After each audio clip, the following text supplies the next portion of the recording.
참으로 사람들에게는 거부당하였으나 하나님께는 선정받은 돌, 곧 보배로운 산돌이신 그분께 나와 너희도 살아있는 돌들로서 영적 집으로 건축되고 예수 그리스도를 통해 하나님께서 받으실 만한 영적 희생물을 드리는 거룩한 제사장이 되었도다.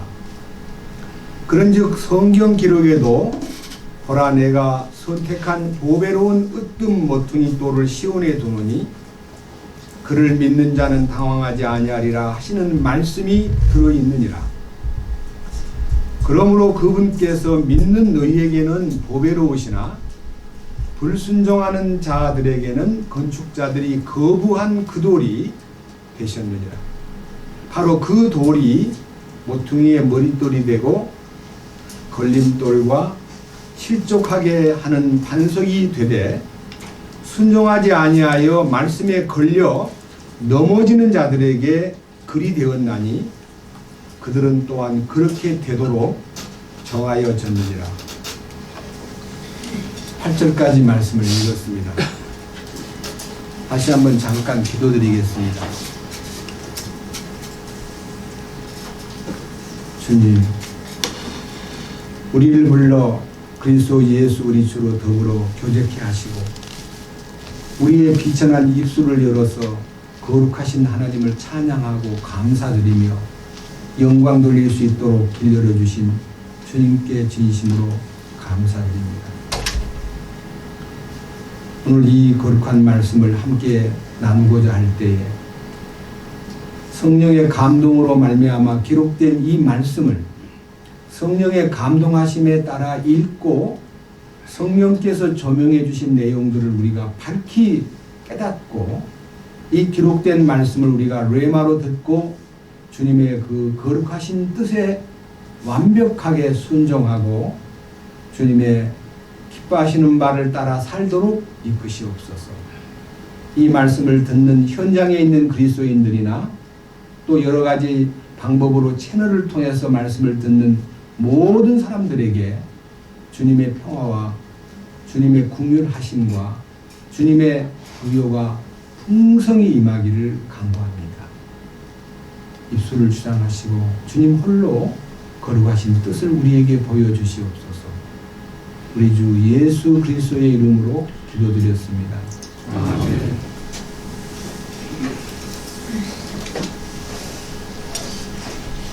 지난 주일날 이 거룩한 선정받으신 돌이신 보배로운 산돌이신 예수님에게 나와 너희들도 산돌같이 영적인 집으로 건축되는 부분에 대해서 주님께서 베드로를 처음 주께서 부르실 때 내가 너를 사람 낚는 어부가 되게 하리라. 너는 개발하리라. 개발하는 말은 돌이라는 뜻입니다. 베드로는 돌로 부르심을 받았습니다. 근데 우리 주님은 살아있는 거룩한 보배로운 돌로서 베드로를 돌로 부르실 뿐만 아니라 여기 5절에 보면 너희도 살아있는 돌들로서 영적 집으로 건축되고, 그래서 주님이 우리를 부르신 목적은 건축이라는 것을 알게 됩니다. 궁극적인 건축의 절정은요, 새 예루살렘의 건축입니다. 요한계시록 21장에 있는 새 예루살렘을 건축하시기 위해서 우리를 불러낸 것입니다. 그런 면에서 예수님은 모퉁이 돌이 되시고 또 우리는 그 안에서 산돌로서 하나님이 기뻐하시는 거룩한 하나님의 전으로 지어져가는 이 역사가 우리의 신앙생활이며 또 우리에게 주어진 큰 명제라는 것을 지난 주일날 말씀을 드렸습니다. 오늘은 7절과 8절에서 그러므로 그분께서 믿는 너희에게는 보배로우시나, 믿음을 가진 우리들 또 주님의 생명에 연합된 우리들은요, 그 예수님이 너무너무 귀한 우리의 믿음의 기초석이 되고 우리의 모든 거룩한 새 예루살렘을 건축하는 모든 황금과 보석과 진주가 다 하나님의 성분이기 때문에 그 성분을 우리가 받아가지고 그 하나님의 요소가 이제 건축의 기초가 되고 건축의 재료가 되고 건축의 완성이 되기 때문에 모든 것이 되시는 그분 안에서 우리들도 다 포함되었다 하는 데 대해서 참 감사를 드립니다. 그렇기 때문에 우리는 예수님에 관한 모든 것을 총칭해서 믿음을 보배로운 믿음이라, 또 소망을 보배로운 산 소망이라, 그리고 이게 보배로운 집으로 지어지고 모든 것이 보배로운 으뜸모뚱이 또이신 예수님에게 나와 보배로운 것으로 귀결되기 때문에 여기 7절에 믿는 우리에게는 주님 모든 것이 보배이지만 불순종하는 자들, 여기서 불순종하는 자들은요 사실은 유대인들을 가리킨 것입니다. 그리고 불순종하는 자들 속에는 많은 이방인들도 물론 있습니다. 그런데 특별히 오늘은 불순종한 이스라엘 민족들이 어떻게 그 운명이 갈라졌는가, 여기에 불순종하는 그들에게는 건축자들이 거부한 그 돌이, 그러니까요 건축자라는 말은요 하나님께서 이스라엘 민족을 하나님의 집을 건축하는 건축자로 불렀는데 그들이 모퉁이 돌이신 머릿돌이신 예수님을 거부함으로써 사실은 그들은 예수님을 잃어버린 것입니다. 2000년 동안 예수님을 잃어버렸는데 그들이 갖고 있는 그 운명의 아주 쓰디쓴 2000년 동안의 여정을 보면 예수님을 버리고 산 선택받은 민족의 운명이 얼마나 안타깝고 얼마나 잔인할 만큼 슬프고 얼마나 말로 다 표현할 수 없는 그런 참 고통과 환난을 겪을 수밖에 없었습니다. 그것은 인간에게 보여주는 지상의 하나님을 버린 운명이 무엇인가를 보여주기 위한 증인으로서의 이스라엘 민족의 흥망성쇠였습니다. 그러나 하나님은 결단코 그 민족을 그대로 끝을 내는 게 아니라 하나님의 뜻이 이루어질 때까지 그 일을 계속하리라 하고 신명기 28장에 자세하게 기록이 되어 있습니다. 너희가 내 말을 듣고 순종하면 너희에게 이러이러한 축복이 나타나고 너희가 내 말을 불순종하고 거절하고 나를 등지면 나가도 저주를 받고 들어가도 저주를 받고 전쟁을 해도 저주를 받고 농사를 지어도 저주를 받고 내 자식이 저주를 받고 심지어는 내 모든 떡반죽 그릇이 저주를 받게 된다. 이렇게 저주스러운 운명을 이 지상에서 증거로 보여준 민족이 이스라엘 민족입니다. 여기 8절에 그 하반절 7절 하반절에 바로 그 돌이 모퉁이의 머릿돌이 되고 하는 말은요 이스라엘 민족이 버린 예수님이 이 인류에게 가장 기묘한 하나님의 거룩한 집을 짓는 머릿돌이 되고 모퉁이돌이 되었는데 8절에 이스라엘 사람에게는 걸림돌이 되었다.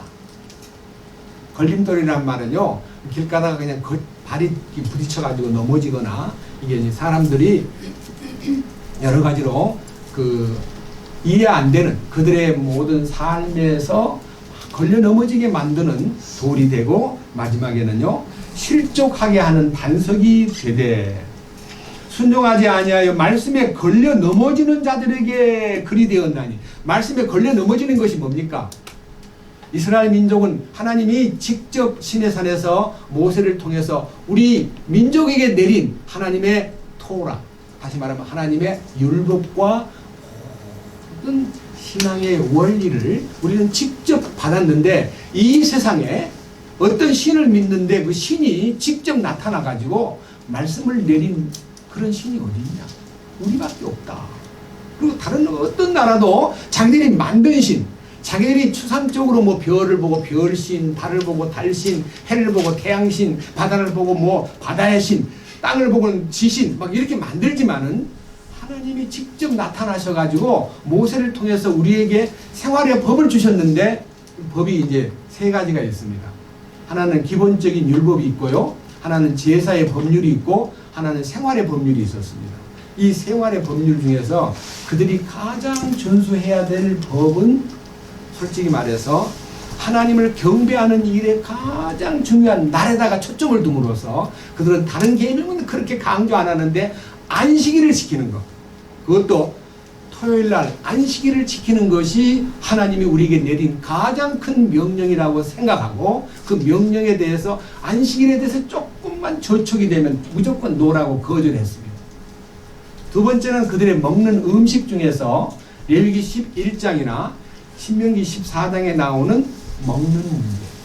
음식, 더러운 음식은 먹지 말고 정결한 음식을 먹어라. 그 중에서 양과 염소와 사슴고기는 먹어도 소고기는 먹어도 돼지고기나 토끼고기나 낙타나 이런 거는 먹어서는 안 된다. 비늘이 있는 고기는 먹어도 되지만 비늘 없는 장어나 새우나 무슨 여러 가지 바다에 아무리 많은 자원이 있어도 비늘이 있고 지느러미가 있는 것만 먹어라. 이렇게 이제 먹는 것을 가르쳐 줌으로써 그들은 그 먹는 음식에 대해서 2000년 동안 고수했는데 지금 사실 미국 시장에서요 이방인들도 막 제가 인터넷을 검증해 보니까 이스라엘 사람들이 만들어서 세상에 알려져 있는 가장 인기 있는 매출이 엄청 뜨는 음식 이름을 코셔라요. 코셔 승인. 코셔가 뭐냐면요. 우리 같으면 유기농 식품보다 더 위에 있는 유대인들이 하나님이 지정해서 만들어준 가장 합당한 코셔. 가장 합당한, 가장 적절하고 가장 이상적인 음식이 지금 미국의 많은 소위 잘 사는 사람들은요 보통 음식보다 2배, 3배가 비싸도요 코셔 음식을 사 먹습니다. 근데 유대인들은 1500만 명밖에 안 됩니다. 근데 그들은 그 1500만 명을 대상으로 음식을 만들었는데 세계 각 나라에서 잘 사는 사람들은 그 음식을 사 먹는다는 겁니다.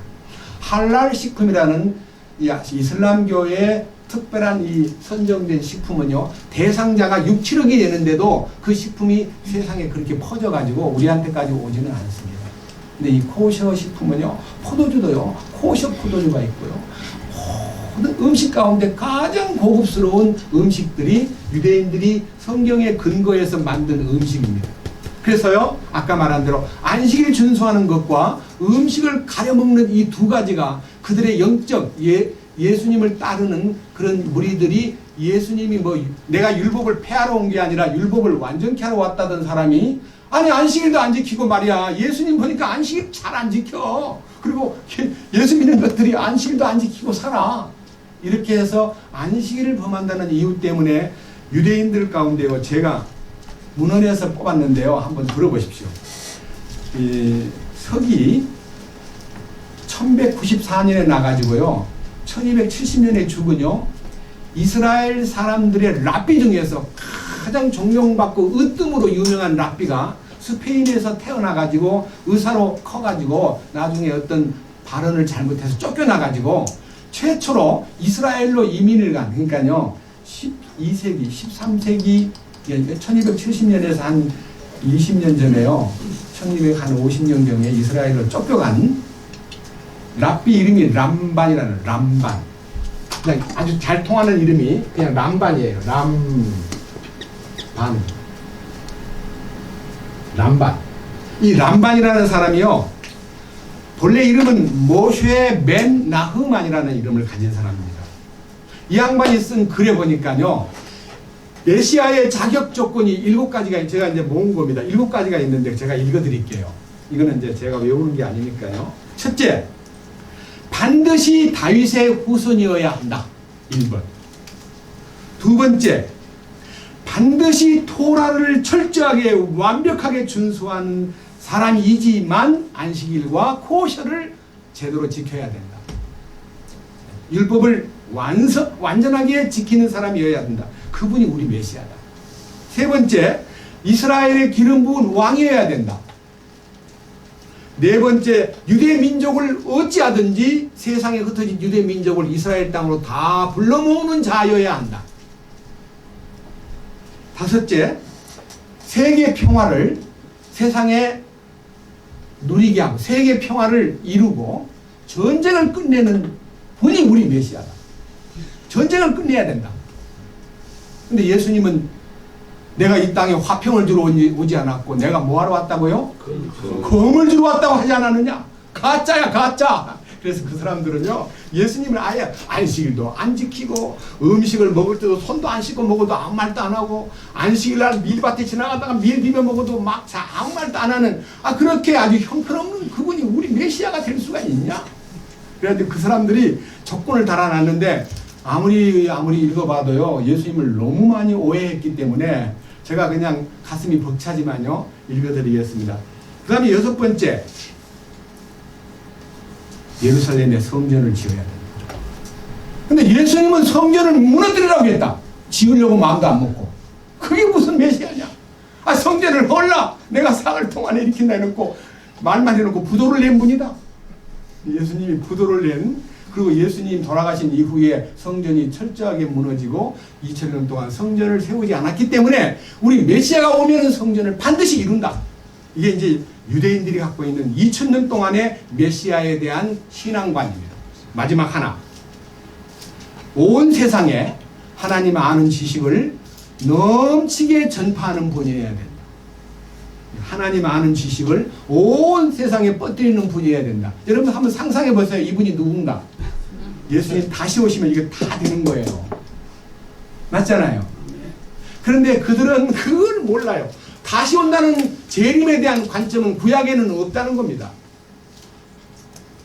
그래서 제가요, 이걸 읽으면서 기도를 많이 했습니다. 이 항목을 보면서 주님, 참 예수님을 오해한 사람들의 삶에 대해서 너무 안타깝고 너무 불쌍한데, 우리가 왜 예수를 믿지 않는가? 126가지 또 이 조항을 걸어가지고 막 예수님이 어떤 분인가에 대해서 그들은 막 계속해서 이제 반대 의견을 내고 있는데, 너무 크게 우리 주 예수 그리스도 메시아를 오해하고 있구나 하는 것에 대해서 안타까움을 느끼면서, 여러분 이제 성경에서 주님이 직접 말씀하신 내용과 예언과가 어떻게 이렇게 맞춰지고 있는가를 한번 잠깐 살펴보고, 여기 지금 7절과 8절에 건축자들이 거부한 그 돌이 되셨다. 바로 그 돌이 모퉁이 돌이 되고 걸림돌과 실족하게 하는 반석이 되되 순종하지 아니하여 말씀에 걸려 넘어지는 자들에게 그리 되었나니 그들은 또한 그렇게 되도록 정하여졌느니라. 이 얘기가요, 굉장히 마음을 아주 위축시키는 성경입니다. 베드로 자신도요, 성령의 감동으로 이스라엘의 운명을 안 겁니다. 자, 이 예언과 예수님의 말씀과 그다음에 그것이 성취되는 과정을 성경에서 한번 조명해 보겠습니다. 먼저 시편 118편을 보겠습니다. 시편 118편.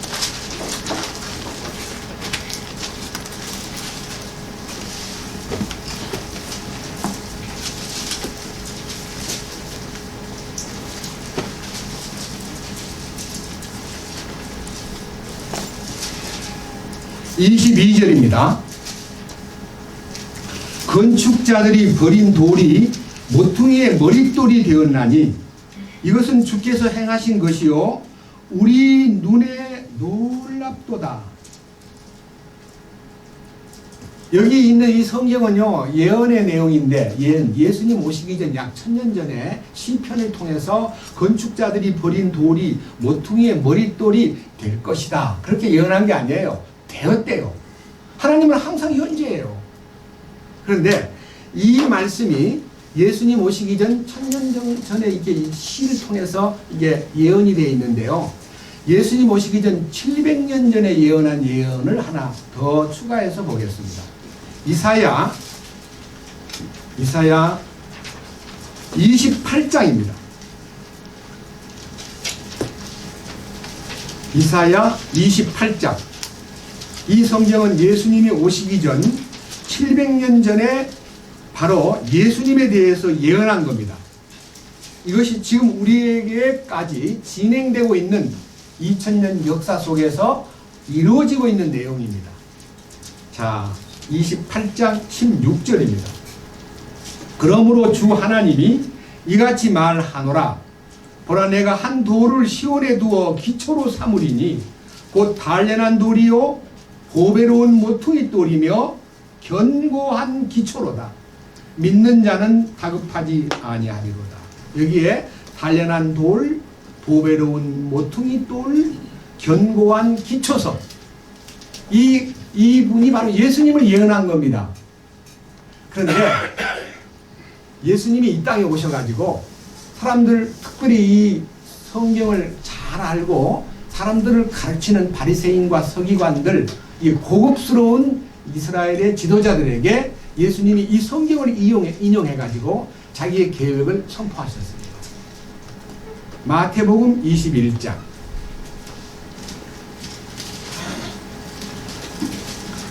이 성경은 읽기 전에 제가 성경 내용을 여러분 앞에 해설하겠습니다. 21장에 나오는 얘기 가운데 특별히 33절에 이제 비유를 하나 말씀하시는데, 이제 어떤 집주인이 이제 포도원을 만들어 가지고 그 포도원을 잘 아주 관리를 하는데, 포도원에다가 포도즙 틀도 만들고 망대도 세운 다음에 이제 농부들에게 세를 주고 먼 나라로 떠났다 그랬습니다.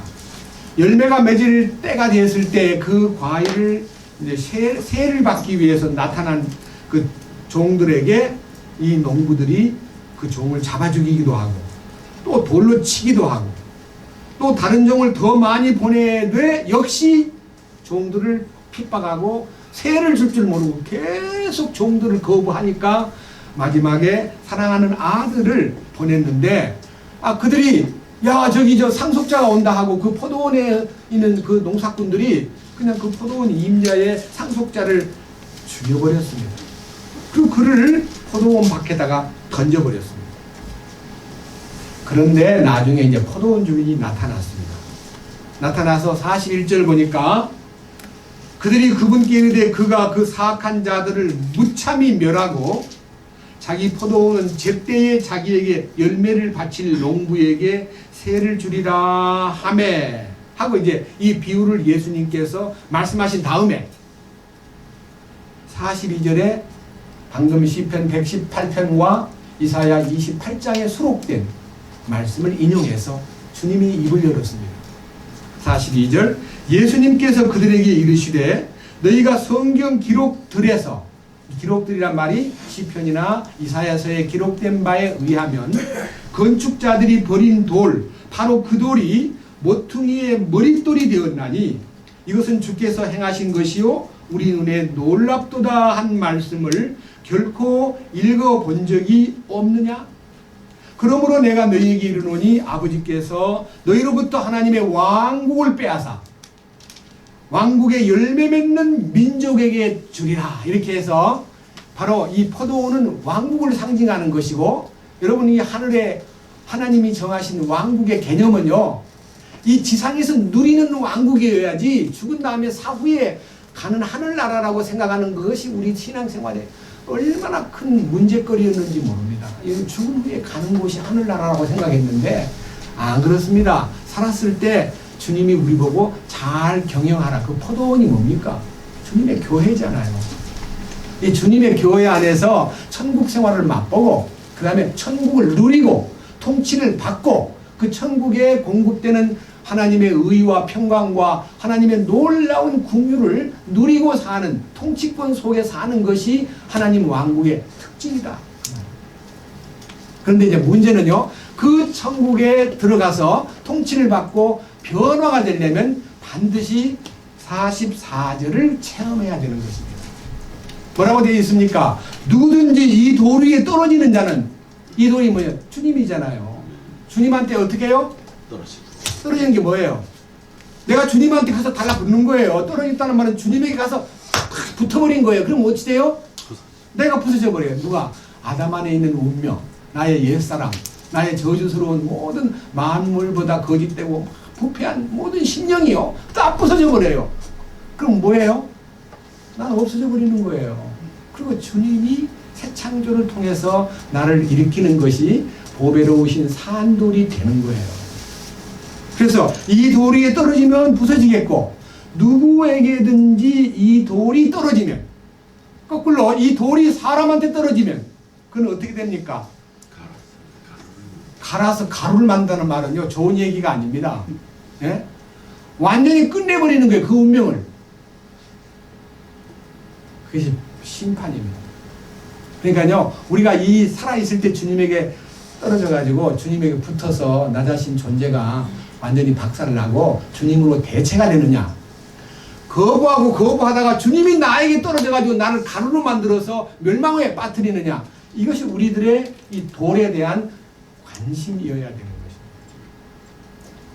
근데 저는요, 성경을 읽으면서 유대인들이 지금까지 예수님이 율법을 폐하러 오지 않았고 완전케 하러 왔다고 해놓고도 율법을 지키지 않은 걸 보니까 메시아가 아니다라고 굳이 지금도 떠들고 있는데 성경에 근거가 있더라고요. 제가 그 성경을요, 특별히 요한복음과 사도행전에서 이 부분에 대해서 여러분 앞에 이제 제시할 텐데, 이 부분을 보기 전에 이 지금 돌 위에 떨어져 가지고 사실이 이루어진 현장이 사도행전 4장입니다. 사도행전 4장.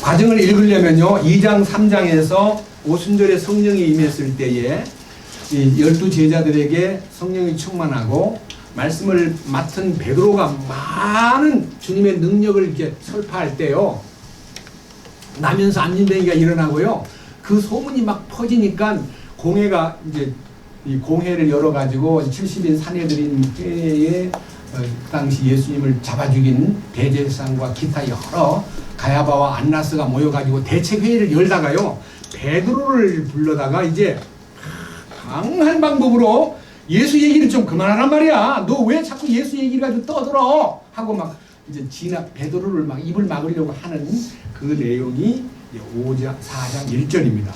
그들이 백성에게 말하고 있을 때 제사장들과 성전의 대장과 사두개인들이 그들에게 이르러서는 그들이 백성을 가르친 것과 또 예수님을 통해 죽은 자들로부터 부활을 선포한 것으로 인해 근심하여 그들에게 손을 대었으나 이제 날이 저물었으므로 그들을 다음 날까지 가두었더라. 그럼에도 불구하고 그 말씀을 들은 사람들의 중에 많은 이가 믿었고 남자의 수가 5천쯤 되더라. 그러니까요, 베드로의 그 강력한 제안을 해도 베드로가 주님의 부활하심을 선포함으로 인해서 5천명이 구원을 받는 대역사가 일어났습니다. 어떻게 한 번의 설교에 5천명이 주께로 돌아올 수 있다는 겁니까?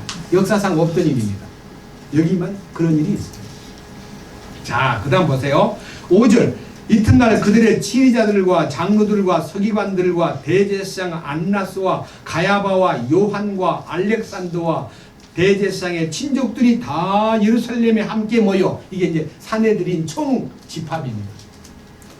그들을 한가운데 세우고 묻되 너희가 무슨 권능이나 어떤 이름으로 이 일을 행하였느냐 하니, 그때 베드로가 성령님으로 충만하여 그들에게 이르되 너희 백성의 치리자들과 이스라엘의 장로들아, 만일 그 허약한 사람에게 행한 선한 행위에 대하여 그가 어떻게 온전하게 되었느냐 하는 일로 우리가 이날 신문을 받는다면 너희 모두와 이스라엘 온 백성은 이것을 알라. 곧 너희가 십자가에 못 박았고 하나님께서 죽은 자들로부터 살리신 나사렛 예수 그리스도의 이름으로 말미암아 곧 그분으로 말미암아 이 사람이 온전하게 너희 앞에 서 있느니라. 이게 베드로를 통해서 주님의 부활을 증거하면서 너희가 죽인 예수님이 살아나셔가지고 그 나면서부터 안전병이 된 사람을 이렇게 세웠고 나는 지금 그분을 힘입어 이렇게 얘기하고 있는 거야 라고 말하면서 아까 시편에 예언되고 이사야서에 예언되고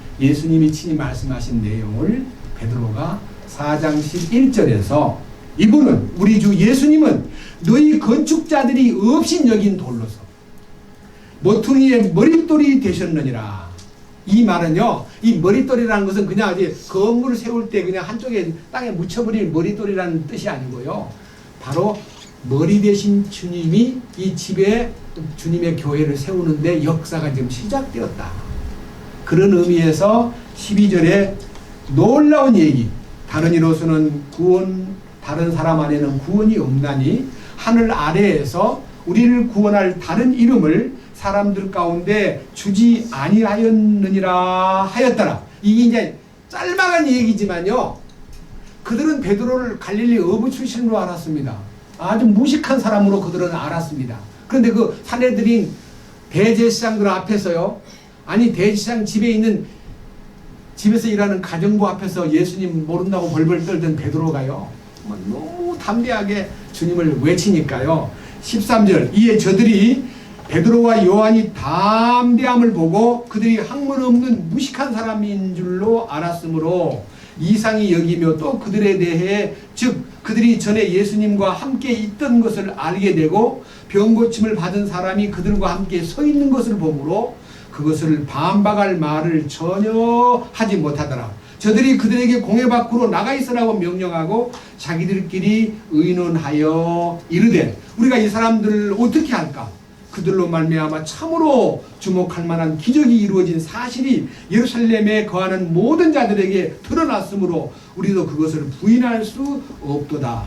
다만 이 일이 백성 가운데 더 널리 퍼지지 못하도록 우리가 그들을 엄히 위협하여 그들이 이제부터는 이 이름으로 아무에게도 말하지 못하게 하자 하고 그들을 불러 그들에게 예수님의 이름으로 결코 말하지도 말고 가르치지도 말라고 명령하니라.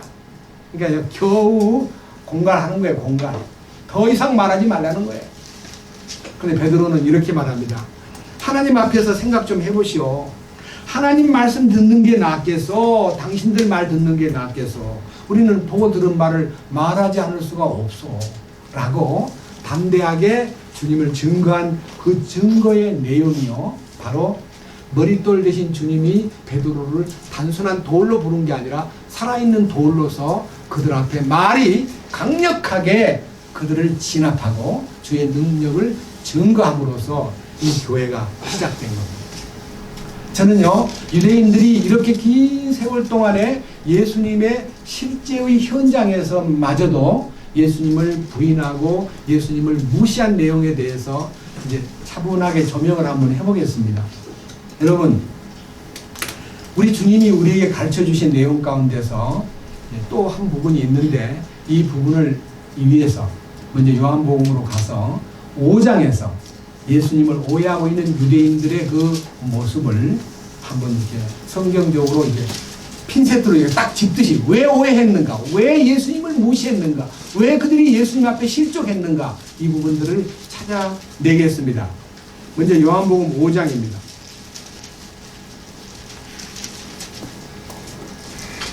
너무 길게 말할 수가 없기 때문에 설명을 간단하게 하겠습니다. 이 요한복음 5장은요, 유대인의 명절이 이제 되면 세상 각 나라에서 명절에 모이는 것이 유대인의 관례인데, 예수님도 그 명절에 올라갔다가 2절에 보니까 베데스다 앞에 연못이 하나 있는데요, 그 연못에 3절 보면 눈먼 자, 다리 저는 분들, 몸이 오그라진 분들, 그리고 많은 병자가 누워 있습니다. 그 왜 누워 있냐? 천사가 가끔 내려와 가지고 물을 휘젓는데 그 물이 동할 때에 무슨 병에 걸렸든지 뛰어들기만 하면 몸이 탁 나아버리기 때문에 많은 병자가 베데스다 연못가에 탁 진을 치고 있었습니다. 예수님이 그 연못가에 가셨습니다. 5절 보니까 거기에 38년 된 아주 불쌍한, 소위 말하는 현대 용어로는 병약한 사람이라 그랬지만 옛날 말로는 안진쟁이, 완전히 침대에서 누워만 있는 불쌍한 마비병 환자가 누워 있었는데, 예수님이 그 사람을 8절에 보니까 일어나 자리를 들고 걸어가라 하고 이제 그분을 이렇게 세웠습니다. 38년 된 병자가 거기 있었다는 것은요, 38년 동안 그 연못가에 있었다는 그런 기록은 없지만요, 너무너무 불쌍한, 한 해 두 해도 아니고 계속 그 연못가에 침대를 펴놓고 누워있는 불쌍한 사람이 너 어떻게 물이 동할 때 들어가지 못하냐니까, 내가 먼저 들어가고 싶은데 다 그냥 빨리 가기 때문에, 다리가 성한 사람이 다 뛰어들어가기 때문에 나는 이 침대에서 누가 나를 던져줄 사람이 없으므로 나는 낫지 못하고 있습니다. 그럴 때 주님이 이렇게 세웠습니다. 그런데요, 9절, 이게 이제 큰 숙제입니다. 그 사람이 온전하게 된 날, 자기 자리를 들고 걸어가는 그날, 그날은 무슨 날입니까? 안식일이에요. 유대인들이 가장 싫어하는 안식일날. 이 안식일날 이 사람이 건강하게 되었는데 예수님이 오해받을 일을 하신 거예요. 왜 딴 날 안 하고 왜 꼭 안식일날 하셨나 이거예요. 그래가지고 이제 보세요. 밑에 10절. 그러므로 유대인들이 병 나은 사람에게 이르되 오늘은 안식일인데 네가 어째서 그 자리를 들고 걸어가느냐. 그건 율법에 어긋난다. 자기들의 율법, 자기들이 갖고 있는 토라에는 안식을 아무 일도 하지 말라 했는데 네 왜 그 침대를 들고 걸어가냐. 이 침대를 메고 가는 노동이에요. 노동.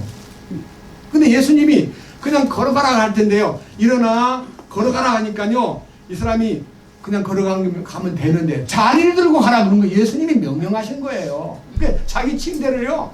그 낡아빠진 침대예요. 근데 그거를 그냥 꾹꾹 싸가지고 어깨에다 턱 메고 막 척척 걸어가니까 유대인들이 왜 안식일날 걸어가느냐 하니까 이 사람들이요. 자 보세요. 예? 누가 밑에 보세요. 11절. 이제 대답합니다. 그 자가 나를 온전하게 하신 분 곧 바로 그분께서 내게 네 자리를 들고 걸어가라 하셨다. 그러면요. 그분이 누구야? 그분이 어떤 분이야 하고 그분을 찾아야 되는데 그들은 12절에 말하기를 그들이 묻기를 뭐라고 말하냐면 네 자리를 들고 걸어가라 한 그 사람이 도대체 누구냐? 그 말은요. 무슨 말인지 아세요? 너를 법을 범하고 율법을 범하고 안식일을 못 지키게 만든 그 자가 누구냐? 이제 낫게 해준 분에 대한 관심은 하나도 없고요. 율법을 어기게 만든 그 자가 누구냐? 하고 이제 근데 그거 하는 말이 나는 나은 거는 분명한데 나를 낫게 하시는 분은 나를 낫게 해준다는 것도 가버렸기 때문에 난 너는 누군지 모르겠다. 그랬는데 이 사람이 어느 날 주님을 만나니까 내가 너를 깨끗게 했다는 것과 더 심한 것이 생기지 않도록 다시는 죄를 짓지 말라 하신 음성을 듣고요. 또 쫓아가가지고 나를 낫게 하신 분은 예수였다 하고 막 선전을 합니다. 여기 15절 보니까 나를 낫게 하는 분은 예수님이었다고 말하니까 16절 뭐라고 되어 있습니까? 그러므로 유대인들이 예수님을 핍박하며 죽이고자 하니 이는 그분께서 안식일에 이 일들을 행하셨기 때문이라. 아니 여러분 사람 하나 낫게 해주셨으면요 유명한 분 명의 같고 세상에 못 듣던 소리고 이렇게 놀라운 일을 행하신 분이 어떻게 해서 안식일을 범하는지 좀 우리가 좀 의논 좀 해보자. 아니 공청회를 열어보든지 우리 제사장들 앞에다 모아놓고 한번 의논을 좀 해보자. 이런 생각 안 하고 죽여버리자. 이 얼마나 이게 마태복음 요한복음 10장 10절에 있는 사탄이 그들에게 들어있기 때문에 그런 거예요. 사탄은 죽이고 멸망시키는 일을 하는 자고 우리 주님은 생명을 얻게 하고 더 풍성히 얻게 하는 분이기 때문에 그들은 예수님을 무조건 핍박하면서 죽여버리자. 그 다음에 보세요. 17절 그러나 예수님께서 그들에게 응답하시되 예수님을 죽이겠다고 대드는 사람한테 너희들이 왜 안식일날 내가 일한다는가 하고 죽이려 그러느냐. 내 아버지께서 이제까지 일하시니 나도 일한다. 아담 이후에 하나님이 안식하시다가 아담이 지은 범죄 때문에요. 하나님이 양을 잡아야만 했고 가죽옷을 만들어야만 했고 하나님이 움직이시면서 이 죄인들을 구원하시기 위한 일이 시작되었기 때문에 나도 그 차원에서 이 땅에 와서 일을 하고 있다 하고 하나님이 왜 일을 해야 되느냐. 안식일을 깨트려버린 인간에게 안식을 되찾아주기 위해서 오신 분이기 때문에 이 38년 된 안식 여러분 38년 동안 이 지상에서 가장 안식일 잘 지킨 사람이 누굴까요? 그 사람이잖아요. 침대에 너가 아무 일도 안 하고 그렇게 안식일 잘 지키는데 평화가 있어요 없어요? 그렇게 안식일 잘 지켰는데도 평화가 없는데 안식일을 껍질을 딱 깨고 주님 안에서 벌떡 일어나는 날 그에게 안식이 온 거예요. 안식이. 그러니까요. 안식일의 뜻이 뭔가를 모르기 때문에 유대인들은 예수님을 오해하고 있는 겁니다. 예수님이 안식일에 대한 자기가 세운 하나님이 세운 안식일에 대한 법도를요. 마가복음 2장에서 이렇게 말씀하셨습니다. 한번 보고 넘어갑시다. 이 말씀을 잡고 마가복음 2장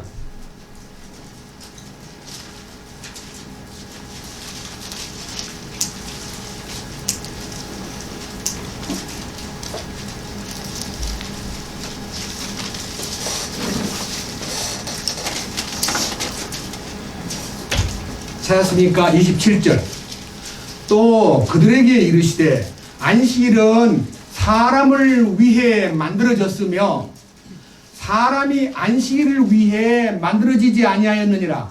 그러니까 사람이 안식일을 위해서 존재하지 않고요, 안식일이 사람을 위해 존재한다는 겁니다. 그러니까요, 사람이 안식일을 떠받들고 안식일 시간 속에서 안식일을 지키기 위해서 막 뭔가 모르게 큰일 났네, 움직이면 안 된다는데 나 어떡하면 좋지? 여러분, 농부가 아주 가물어가지고 엄청 토요일까지 비가 안 와가지고 막 벼가 타들어가고 막 밭이 쩍쩍 벌어지고 있는데 주일날 비가 옵니다. 그럼 마음이 어때요? 물을 내야 되는데, 물을 내야 되는데. 그러면 이제 안식일이니까 못 나가. 그러면 사람이 안식일이라는 시간 속에 묶여가지고 자유가 없는 거하고, 안식일이 사람한테 임하여 사람이 안식을 누리는 거하고 어떤 게 맞냐? 이것은요, 안식일이라는 날짜에다가면 어떤 포커스를 맞추지 말고 안식일의 주인이 누구냐? 그 다음 28절, 이러므로 사람의 아들은, 인자는 뭐예요? 또한 안식일의 주인이니라. 안식일의 주인이니라. 그러니까 안식일의 주인이 그 안에 오시면요, 어떻게 됩니까? 그날만 안식일이 아니고 계속 안식일 아니에요? 주인 안에서 안식을 누리는 거예요. 그러니까 38년 동안 누워가지고 안식일을 잘 지켜도 아무런 은혜가 없었는데, 주님 만나가지고 그날 안식일날 법으로 정한 안식에서 벗어나가지고 주님의 안식을 누리는 순간부터 이자에게는 그 다음날도 안식일, 계속 생활 속의 안식일, 죽을 때까지 안식일. 왜? 주님이 그 안에 오셨으니까. 그래서 이 안식이라는 것은요, 날짜의 의미가 있는 게 아니라 안식일의 주인이신 주님과의 관계가 훨씬 더 큰 의미가 있다는 것을 유대인들은 모르고 있기 때문에 지금도 안식일 안 지킨다는 것 가지고 시비를 걸고 계속 물건 늘어지고, 그것 가지고 막 예수님은 엉터리다. 그 다음 요한복음 9장 한번 가보겠습니다. 요한복음 9장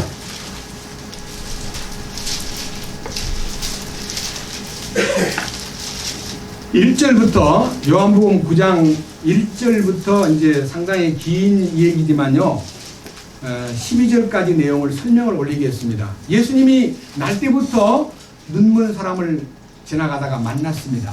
그런데 제자들이 질문합니다. 예수님, 저 사람이 장인 된 것이 자기 죄 때문에 그렇습니까? 부모님 죄 때문에 그리 된 겁니까? 하고 물었을 때에 예수님의 답변은 이러합니다.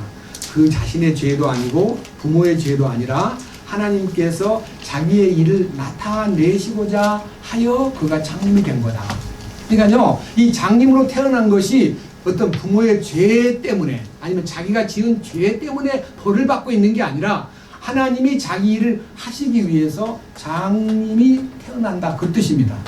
그래서 예수님이 그 사람을 불러다가 나는 세상의 빛이다 이렇게 말씀하신 다음에 진흙을 이겨가지고요, 그 장님 눈에다가 발라주면서 너 실로암에 가서 씻어라.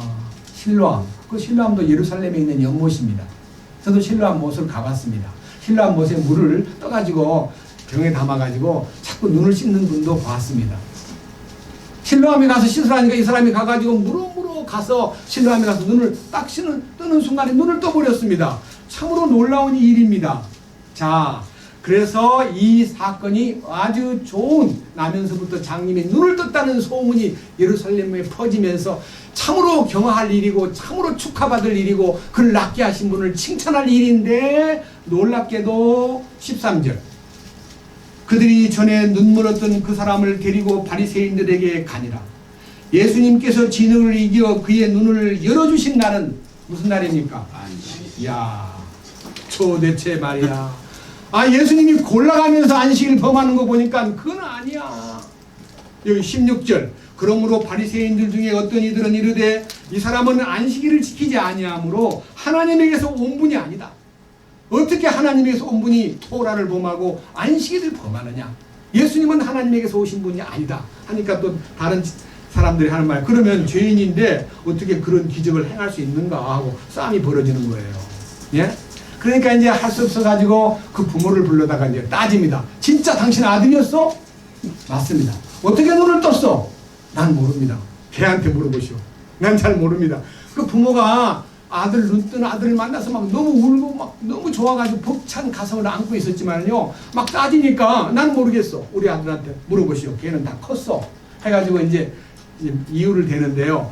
왜 그렇게 부모님이 내 아들 맞습니다. 내 아들이 장님이었습니다. 근데 지금 눈 떴습니다. 라고 설명을 못하고 아들한테 물어보시오라고 했냐면요. 여기 22절에 그의 부모가 이렇게 말한 것은 그분이 그리스도라고 어떤 사람이 시인하면 그를 회당에서 내쫓기로 이미 유대인들이 결의하였으므로 유대인들을 두려워하였기 때문이더라. 그래서요, 회당에서 내쫓는다는 말은요, 유대 사회에서만이 느낄 수 있는 굉장한 특권입니다. 시나고그라고 하는 것은요, 유대인들이 모이는 일종의 그들이 모임 하나의 커뮤니티입니다. 쉽게 말하면 그들의 조직원들이 와서 세상 얘기도 나누고 장사도 나누고 결혼하는 문제도 나누고 거기 와야 이제 서로가 만나니까요. 그 장소야말로 굉장히 의미 깊은 장소인데 만약 예수를 그리스도라고 말하거나 시인하면은 회당에 못 나오게 회당에서 그냥 잘라버려. 그렇게 해서 이분들이 회당에 못 갈까봐 아들이 낳았는데도 불구하고 모른다고 말을 하지 않고 컸으니까 걔한테 직접 물어보시오 하고 이제 불러다가 묻는데 자꾸만 이제 그를 불러다가 묻습니다. 자, 24절. 이에 그들이 눈물어 뜬 그 사람을 다시 불러 그에게 이르되 찬양을 하나님께 드리라. 우리는 이 사람이 죄인인 줄 아노라. 예수님은 죄인이야. 그러니까 너 하나님께 찬양을 드려라. 그러니까 이 눈먼 자가 눈을 뜬 후에 그의 신앙 고백을 25절에서 이렇게 말합니다. 아, 그가 죄인인지 아닌지 나는 모릅니다. 내가 한 가지 아는 것은 내가 눈이 멀었다가 지금 보고 있는 것입니다. 난 지금 봅니다. 난 눈을 떴습니다.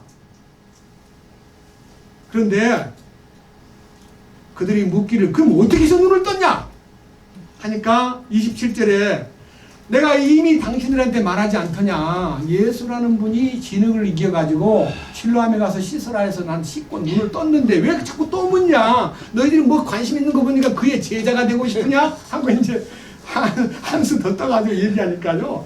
자, 28절. 너 그따위 소리 하지 마. 우리는 모세의 제자야. 너는 그의 제자가 되라. 하나님께서 모세하고는 말씀한 것을 확실히 알지만은 그 사람하고는 우리가 그가 어디서 왔는지도 모르겠고 그는 안식일을 범하는 아주 가짜야. 죄인이야. 하면서 너무너무 엉터리 없는 말을 하니까요. 이분이 명언을 남겼습니다. 32절. 창세 이전에 이제 세상이 시작된 이래로 태어나면서부터 눈먼 사람의 눈을 어떤 사람이 열어주었다는 말을 나는 아무에게도 듣지 못했습니다. 하나님께로부터 오지 않았다면 어떻게 그 일을 하겠습니까? 여러분 어떻게 좀 생각 좀 해보세요 하니까 34절에 야! 네가 전적으로 죄 가운데 살고 죄 가운데 태어나가지고 우리를 가르치려고 하느냐? 하고 그를 내쫓아버렸습니다. 이것이요, 예수님 당시 때 예수님의 역사와 능력을 실제적으로 보고도 예수님을 믿지 않은 거예요. 뭐 때문에? 안식일을 범하기 때문에. 뭐 때문에? 율법을 이루지 않기 때문에. 뭐 때문에? 음식을 가려먹지 않기 때문에. 자, 여기서 제일 중요한 얘기를요, 이제 요한복음 8장에서 한번 해보겠습니다. 자, 요한복음 8장 봅니다. 1절에서부터 11절까지는요, 가늠하다가 잡힌 여자가 죽을 뻔했는데 예수님 때문에 살아납니다. 너를 정죄한 자가 아무도 없느냐고 물었을 때에 예수님께서 나도 너를 정죄하지 않노니 가서 다시는 죄를 범하지 말아라 하고 그를 놓아주었습니다. 여기에서 답이 있습니다. 여러분, 이 여자가 예수님 앞에서 용서받고 해결된 다음에 다시는 죄를 안 지어야지 라고 얼마만큼 노력해야만 죄를 안 짓겠습니까? 여기 8장 11절에 나도 너를 정죄하지 않노니 가서 다시는 죄를 짓지 말라고 하신 이 말이요, 여러분 우리 주님을 만나가지고 문제가 해결되면요 다시는 죄를 범하지 말아야 됩니다. 근데 우리들은 과거에 예수님을 만났다 그러면서도 죄를 못 먹듯이 했습니다. 이유는 무엇입니까? 여기 12절에 있는 주님의 생명의 빛이 비치지 않았기 때문입니다. 그때 예수님께서 다시 그들에게 말씀하여 이르시되 나는 세상의 빛이니 나를 따르는 자는 어두움 속에 다니지 아니하고 생명의 빛을 얻으리라. 생명의 빛이 오면 죄에서 충분히 해방될 뿐만 아니라 죄를 이길 수가 있는 것입니다. 주님이 우리를 생명의 빛 가운데 인도함으로써 사단에게 더 이상 홀리거나 더 이상 이용당하거나 더 이상 사단에게 정복당하지 않는 그런 삶을 주의 빛 가운데서 살 수 있다는 이 약속이 주어진 것입니다. 자, 이 일로 인해서요. 자, 이제 21절부터요. 예수님이 이제 30절까지 이렇게 말씀하십니다. 이 축복이 한 여자가 가늠하다가 잡혀서 죽을 뻔했는데 살아난 이 얘기는요. 여기 계신 여러분과 저가 전부 다 가늠하다가 잡힌 여자와 똑같은 운명이었습니다. 우리는 인간관계에서 가늠하고 안 하고에 거기 비중을 두고 있지만요. 하나님 말씀에 더 깊은 뜻은 세상을 사랑하고 세상을 벗삼고 세상을 추구하는 사람은 하나님과 원수가 될 뿐 아니라 가늠한 사람이 되는 것입니다. 탐심은 우상 숭배입니다. 그리고 세상에 빠지면 가늠한 것입니다. 죽어 마땅합니다. 그런데요, 그 죽어 마땅한 사람을 주님이 말씀으로 살려내긴 했지만요, 여기 구체적인 대답이 나오는데 21절부터 30절까지 주님이 제목이 뭡니까? 자신의 죽음을 예고함 됐습니다. 자, 주님이 죽어야만 우리를 이 죄와 사망의 권세에서 건져내고 빛 가운데서 주님의 선과 의를 나타내는 그런 사람이 될 수 있다. 이 진리가 주님의 죽으심의 진리가 우리 안에 들어와야 여기 32절에 그렇다. 참으로 진리를 너희가 알면 이 진리가 너희를 자유롭게 해준다. 이 참된 진리가 너희한테만 전달되면 진리가 예수님이잖아요. 전달되면 너희는 참으로 자유로워진다 하는 이 사탄에게서부터 자유로워지고 죄로부터 자유로워지고 그리고 어두움에서부터 해방되고 모든 것이 참 자유를 누리게 된다. 이렇게 말하니까요. 33절에 그들은 이렇게 말합니다. 우리는 아브라함의 씨인데 남에게 뭐 속박당한 적이 없는데 뭐 자유가 필요하냐. 우리는 노예가 아닌데 이상한 소리 한다. 이렇게 이제 예수님이 자유를 논했을 때 그들은 육신적인 자유로 해석을 함으로써 주님이 또다시 영적으로 이렇게 말합니다. 34절. 누구든지 죄를 짓는 자는 죄의 종이니라 하는 죄 가운데 인생이 눌려있고 죄 가운데 끌려다니는 운명에 대해서 말씀해가지고 우리 주님이 참으로 아들을 통해서 참 자유를 얻어야 죄가 씻겨지고 죄가 완전히 끝나면 참 자유를 누리게 된다. 이렇게 말씀해 주셨을 때에 이 37절 이하를 주의 깊게 들어보십시오.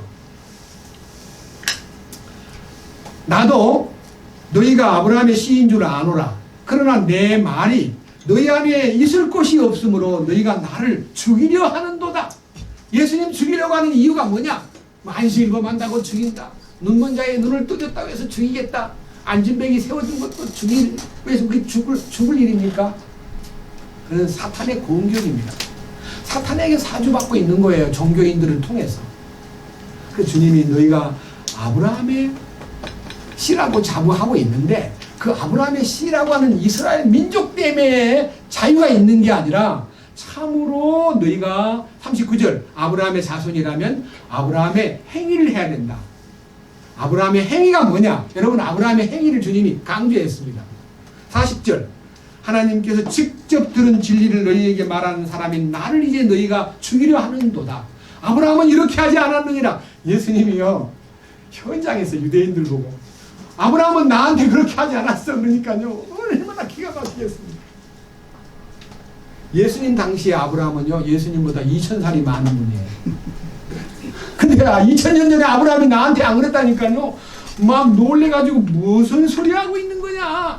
야 예수님에 대해서 막 이제 공격을 하기 시작하는데요. 이 내용이 너무 기니까요 중간에 읽겠습니다. 자 52절 이에 유대인들이 그분께 이르되 이제는 네가 마귀 들린 줄 우리가 아노라. 아브라함과 대언 자들은 죽었거늘 너는 말하기를 사람이 내 말을 지키면 결코 죽음을 맛보지 아니하리라 하니 네가 이미 죽은 우리 아버지 아브라함보다 크냐? 네가 도대체 누구냐? 네가 아브라함보다 더 크냐? 네 믿음은 안 죽는다고? 미쳤어? 예수님을 아주 미친 사람으로 취급하고 막 대드는데 예수님이 56절 너희 아버지 아브라함은 나의 날 보기를 기뻐하다가 그날을 보고 즐거워하였느니라. 나의 날 보기를 기뻐하고 즐거워하다가는 이 말은요, 예수님 돌아가시는 이 일에 대한 어떤 그림자를 아들을 통해서 배웠다는 겁니다. 제가요 유대인들의 서적을 보면서 굉장히 놀란 게요, 하나님이 우리에게 정해준 법은 짐승을 대신 잡아주기라 그랬지 어떻게 사람을 죽이냐. 예수님 죽는 말도 안 돼. 그건 우리한테 아무 상관이 없어. 예수님 피 흘리면 뭔 소용이 있어. 아, 우리는 짐승만 바치면 돼. 제가 물었습니다. 그럼 아브라함은 왜 하나님이 아들을 바치라고 했냐?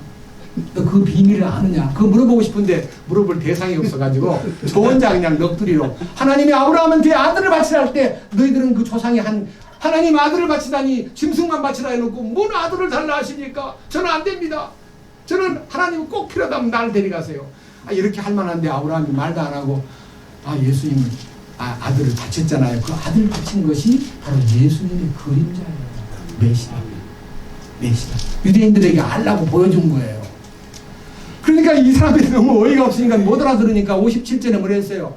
이에 유대인들이 그분께 이르되 네가 아직도 50살도 안 됐는데 뭐 아브라함을 보았느냐? 막 흥분해가지고 뭐 아브라함을 보았냐? 그러니까 예수님이 더욱더 그들이 볼 때는 미친 사람같이 보였을 것입니다. 우리 주님의 대답을 들어보십시다. 58절 예수님께서 그들에게 이르시되 진실로 진실로 너희에게 이르노니 아브라함이 있기 전에 내가 뭐라 됐어요?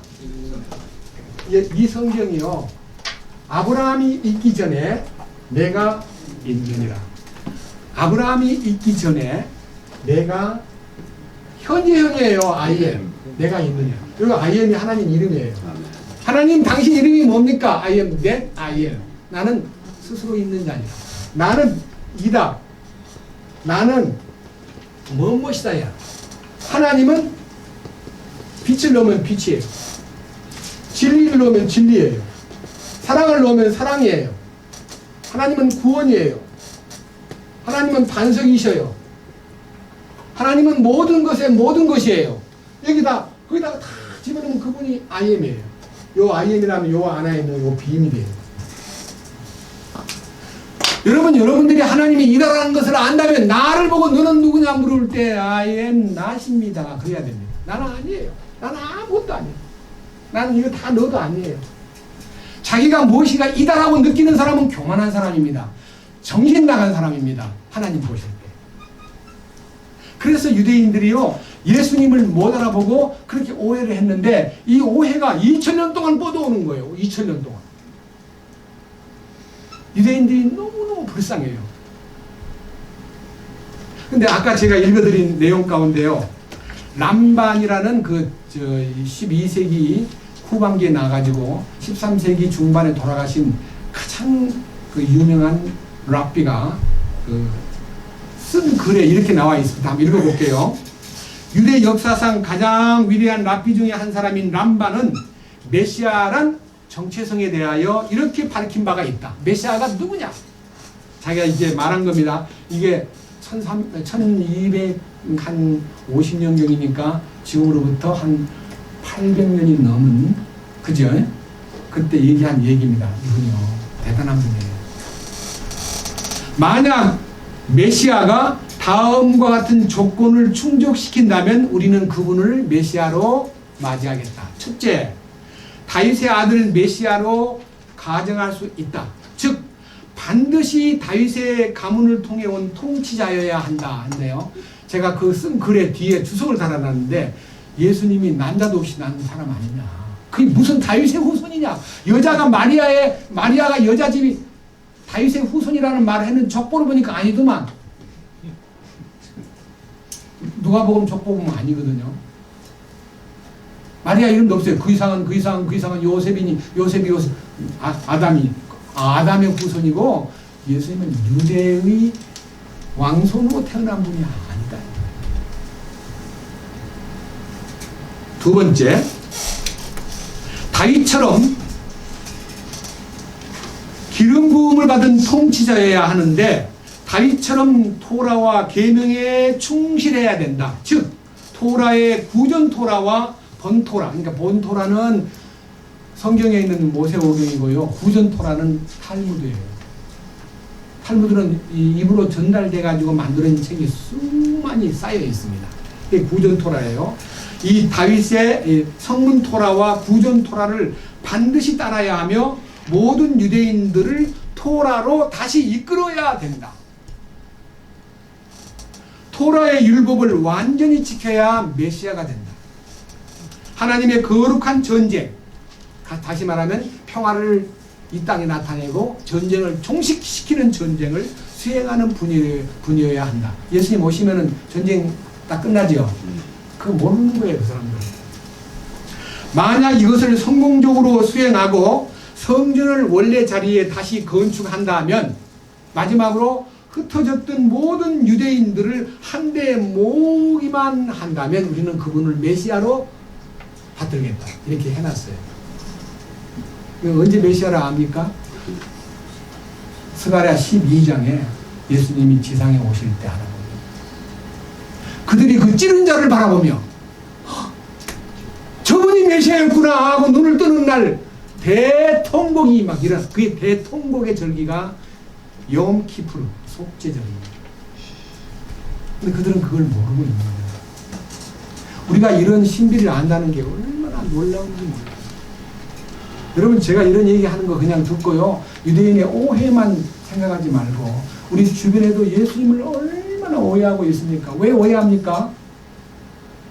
십자군 전쟁에 대해서 제가 공부를 좀 했습니다. 십자군 전쟁이 8차 정벌이 있었는데요, 제 1차 정벌이 1066년인가 시작돼 가지고요 1290년대까지 약 200년이 넘는 기간 동안에요 8번 예루살렘을 향해서 갔는데요, 두 번째인가요 이슬람을 없애려고 가가지고 이슬람 사람을 공격하지 않고 유대인을 똘똘똘 묶어다가 그 성 안에다 넣어놓고 불을 질러버린 거예요. 그때 죽은 유대인이 22,000명이에요 22,000명을 불질러 죽였는데 십자군 표시를 든 십자가를 든 군인들이 막 할렐루야를 부르면서 야 우리는 이겼노라, 우리는 십자가의 능력으로 이겼노라. 그러는데 유대인들 눈에는 뭐예요? 아, 십자가가 우리 원수구나. 아, 저 십자가가 우리를 불태워 죽여놓고 노래를 부르는구나. 아, 예수가 멀리 가더니 우리를 그냥 완전히 저주스러운 운명으로 바꿔버렸구나. 예수님이 이방인하고 편이 돼가지고 우리를 죽이려고 나타났구나 해가지고 그들이 읽었던 성경을 읽다가 말고 예수는 죽여야 된다. 예수님을 없애야 된다. 예수 믿는 사람을 죽여야 된다. 이것이 유대인들의 지금 생각입니다. 근데 그 생각을 행동으로 못 옮기고 있을 뿐이지 신명기 13장에 딱 명령이 나와 있습니다. 예수님이 뭐 눈뜨게 했다, 뭐 죽은 자를 살려냈다, 뭐 안진뱅이를 일으켰다는 건 전혀 관심이 없어요. 신명기 13장. 왜 그러냐? 이유가 있습니다. 이 말씀 때문에 유대인들은요 예수님의 행하신 일에는 아무 관심이 없고 예수님은 다른 신을 끌고 들어왔다. 다른 신.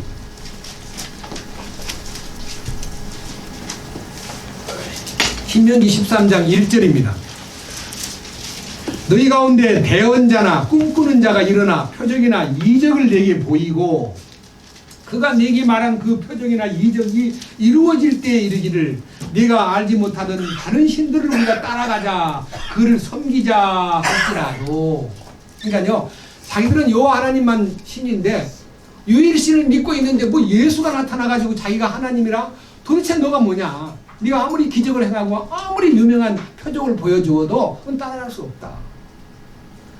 3절 너는 그 대언자나 그 꿈꾸는 자의 말들에 귀를 기울이지 말라. 그래서 신약을 안 보는 거예요. 주 너희 하나님께서 너희가 너희 마음을 다하고 혼을 다하여 주 너희 하나님을 사랑하는지 알기 위해 너희를 시험하시느니라. 그러니까 예수님은 너희를 시험하기 위해서 보낸 대언자고 거짓 선지자지 너희한테는 바로 이단이다.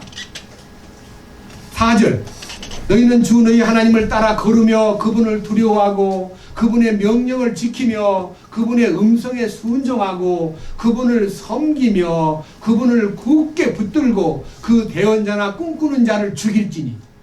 이는 그가 이집트 땅에서 너희를 데리고 나오시고 속박의 집에서 너희를 구속하신 주 너희 하나님으로부터 너희를 떼어놓으려 하며 또 주 내 하나님께서 내게 걸으라고 명령하신 길에서 너를 밀어내려고 말하였기 때문이라. 너는 이같이 하여 네 한가운데서 악을 제거할지니라. 그래서 예수 믿는 사람과 예수님을 전하는 성경책이라도 이걸 없애는 것이 악을 제거하는 일이라고 그들에게 사명을 부여했습니다. 예수 믿는 것은 악을 행하는 거예요.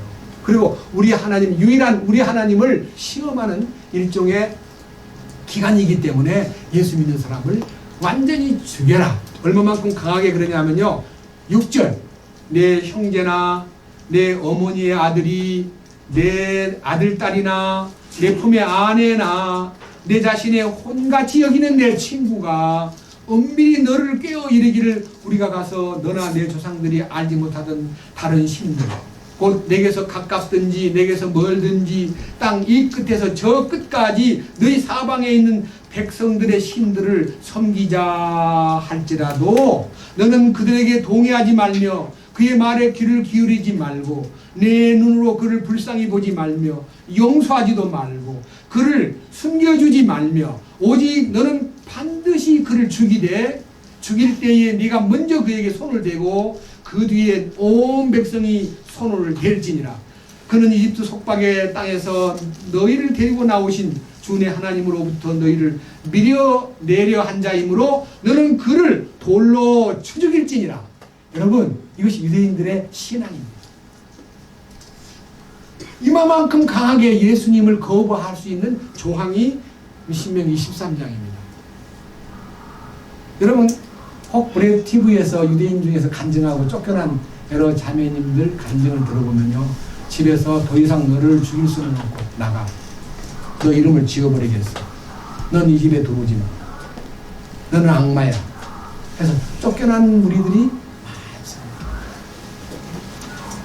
여러분, 제가 이 말씀을 드리는 것은요, 그들은 그러한 핍박을 받고 그러한 고통을 당해도요, 묵묵히 주님을 향해서 아무런 마음의 슬픔과 그 상대에 대해서 저주하거나 대항하지 않고요, 우리를 위해서 십자가를 지신 주님 진심으로 감사드립니다 하고 자기 믿음을 지킨 간증들을 최근에 많이 듣고 있습니다.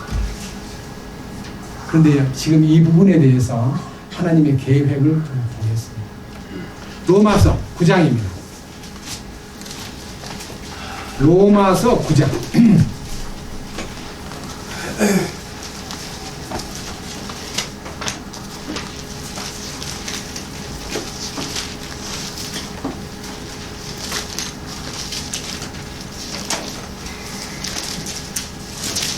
이유가 나와 있습니다. 30절.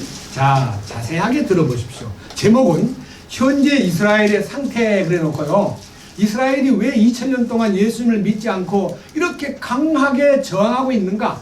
지금은 이제 서서히 이제 무너지고 있긴 한데요, 심지어는요, 랍비도 구원을 받고 상당히 많은 세련된 종교인들이 주께 돌아오고 있기 때문에 굉장히 지금 희망이 보이는데, 이렇게 되어 있습니다. 이유가 30절. 그런즉 우리가 무슨 말을 하리요? 의를 따르지 아니한 이방인들은 의 곧 믿음에서 난 의에 이르렀으나 의의 법을 따른 이스라엘은 의의 법에 이르지 못하였으니 무슨 까닭이냐? 이는 그들이 믿음으로 그것을 구하지 아니하고 오히려 율법의 행위로 되는 것처럼 구하였기 때문이라. 그들은 그 걸림돌에 걸려 넘어졌느니라. 자, 보세요. 우리 주님이 이 땅에 오신 목적은요, 율법이 주어진 목적이 있습니다. 율법은요, 행하라고 준 거 아닙니다.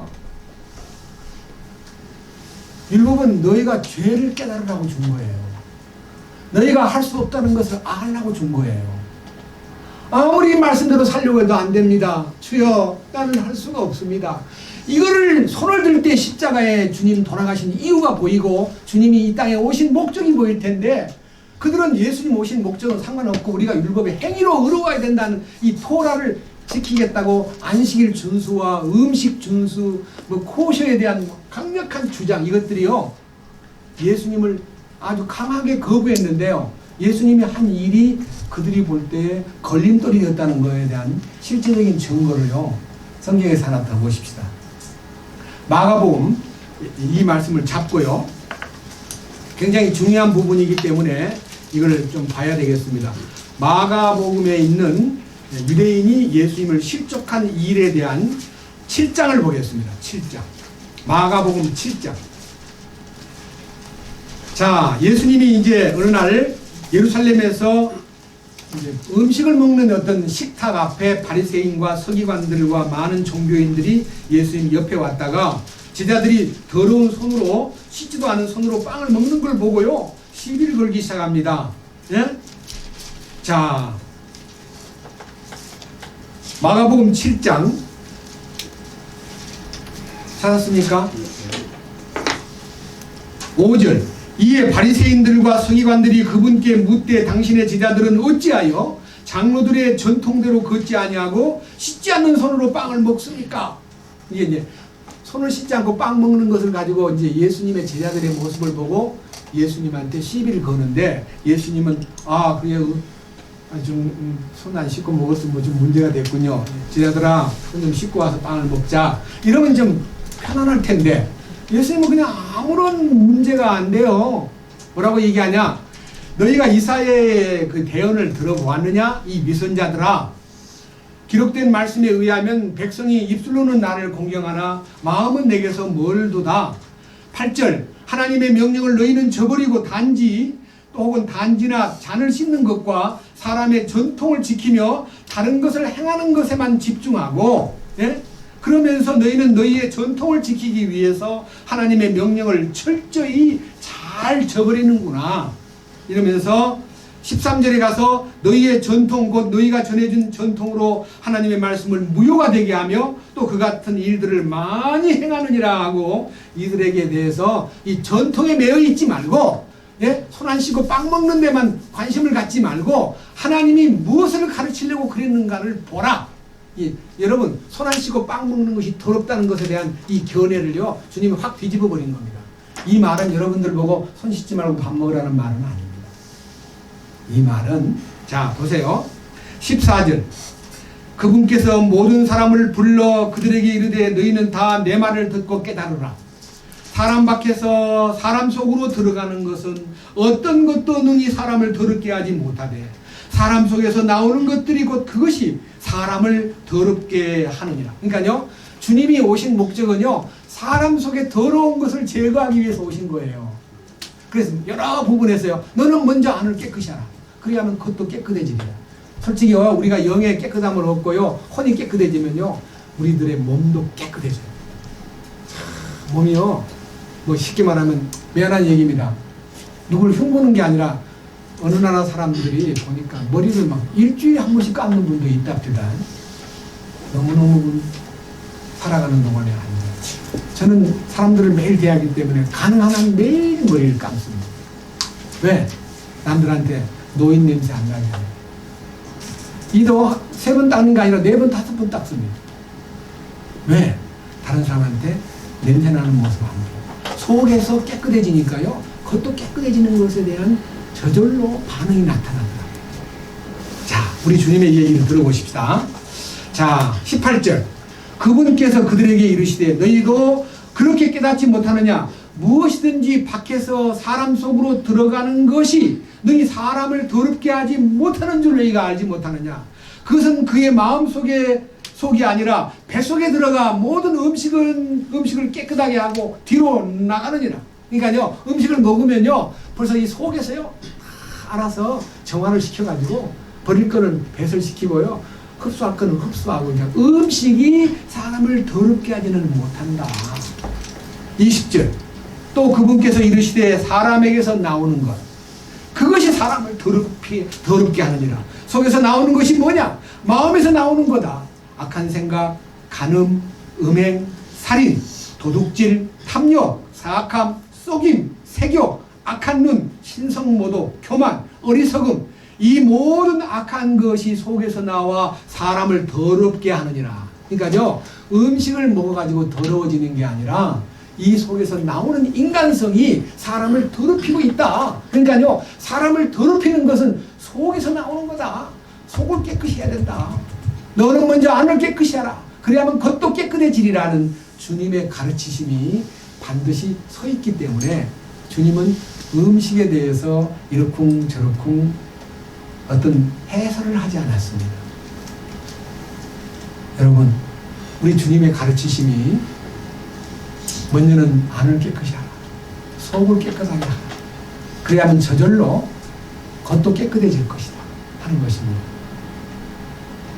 이 부분이 주님의 가르치심에서 나왔기 때문에 베드로에게, 이 예수님 따라다니는 베드로가 이 얘기 다 들었잖아요. 베드로에게 이 벽을 깨트리기 위해서 예루살렘에 있는 베드로를 어떤 곳에 이제 물론 보내가지고 욥바라는 곳에서 기도하고 있을 때에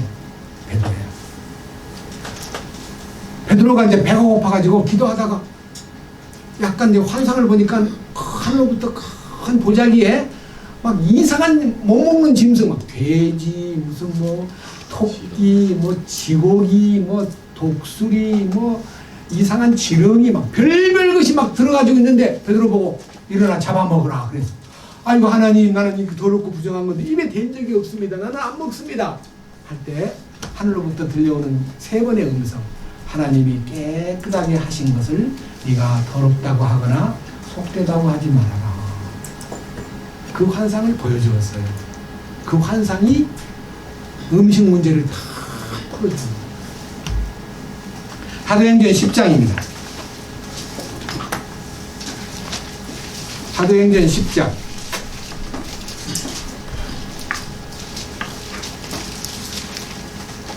10절. 그가 매우 시장하여 먹고자 하였으나 그들이 준비할 때에 무식 상태에 빠져 하늘이 열리며 마치 내 귀퉁이를 맨 큰 보자기 같은 어떤 그릇 하나가 자기에게 내려오되 땅으로 내려오는 것을 보았더라. 그 안에는 땅에 있는 온갖 종류의 네 발 가진 짐승들과 들짐승들과 기는 것들과, 기는 것, 벌레도 길잖아요. 공중에 날짐승들이 있더라. 또 한 음성이 그에게 나서 베드로야 일어나 잡아먹으라 하거늘 베드로가 이르되 주여 그리할 수 없나이다. 내가 속되거나 부정한 것을 결코 먹지 아니하였나이다 하매 그 음성이 다시 두 번째 그에게 말하되 하나님께서 깨끗하게 하신 것을 네가 속되다 하지 말라 하더라. 이 일이 세 번 있은 후에 그 그릇이 다시 하늘로 올려지더라. 자, 이게 이제 베드로가 본 환상입니다. 이 환상을 어떻게 해석할까요? 주님의 명령을 받고 고넬료의 집에 도착해가지고 고넬료, 자 24절에요. 그 다음날 이제 가이사랴에 도착해서 고넬료의 식구들을 만나게 됩니다. 베드로가 이제 입을 엽니다. 베드로가 입을 여는데 28절 그들에게 이르되 유대인이 다른 민족에 속한 사람과 교제하여 하거나 그에게 가까이 가는 것이 율법에 어긋나는 일인 줄 너희가 아느니라. 율법에 어긋난다는 말은요, 토라에 위반된다 그 말입니다. 그러나 하나님께서 내가 어떤 사람을 속되다고 하거나 부정하다고 하지 말 것을 내게 보이셨느니라. 이 온갖 더러운 짐승은 뭘 얘기합니까? 음식이 아니라 사람이다. 여러분, 돼지를요 그냥 돼지다 하고 고기만 생각하지 말고 돼지 같은 인간. 돼지가 왜 더러운 인간입니까? 돼지의 발은요 분명히 쪽발입니다.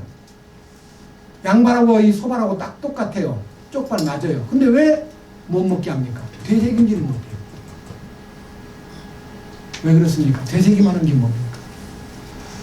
주의 말씀을 주야로 묵상하고 이 땅에 사는 동안에 선과 악을 구분할 줄 알고 빛과 어둠을 구분할 수 있는 능력을 가진 사람이어야 된다는 것입니다. 통발도 안 되고 다발도 안 돼요. 다원주의도 안 되고요. 오직 하나밖에 모르는 사람도 안 되고 분명히 둘로 갈라야 돼요. 빛과 어둠이 갈라지듯이. 요 발걸음이 갈라져야 된다는 것을 가르쳤지만 돼지는 새김질을 안 하기 때문에 부정하다. 토끼 새김질하는 거 아십니까? 저 토끼 어릴 때 많이 길러봤어요. 토끼가요 가만히 앉았는데 제가 토끼를 먹이면서 토끼야 이 지금 뭐 먹고 있냐? 껌 씹냐? 제가 물었어요. 나는 토끼가 되새김질하는 거 몰랐는데요. 나중에 상당히 많은 동물학자들이 토끼도 되새김질 한다는 것을 알게 되었어요. 발은 다발입니다. 쪽발이 아닙니다. 그래서 부정합니다.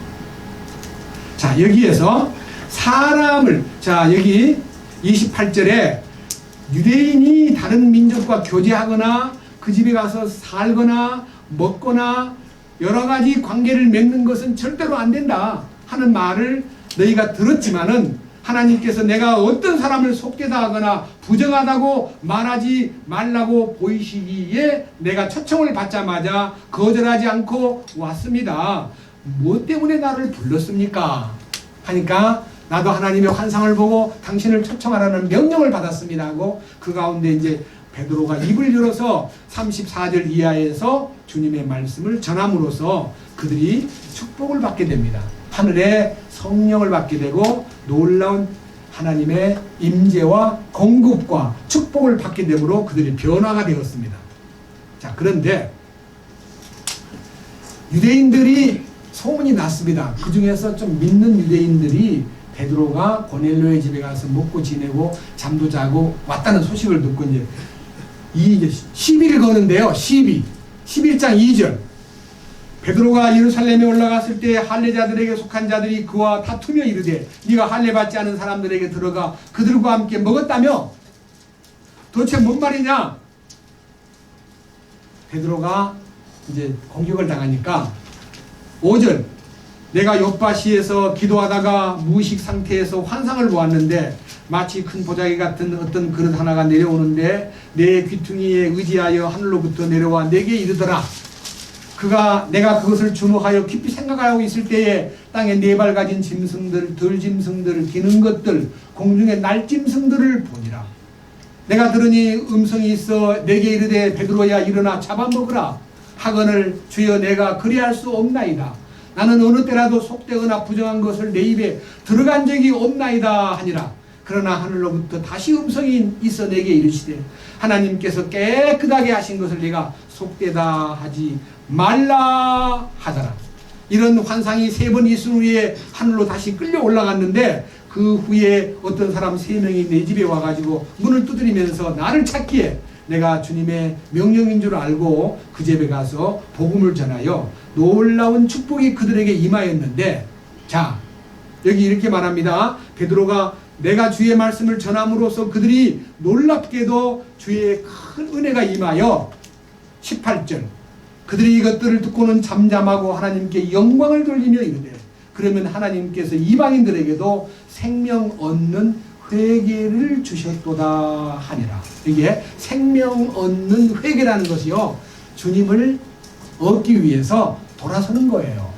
사탄의 관계했던 과거에서 주님께 돌아서는 순간에 생명이 주장하는 그 삶을 얘기하는 거예요. 단순하게 이론적인 지식이 아니고 생명 얻는 회개라는 것은 완벽하게 180도 전환되는 거예요. 변하여 새 사람이 되는 거예요.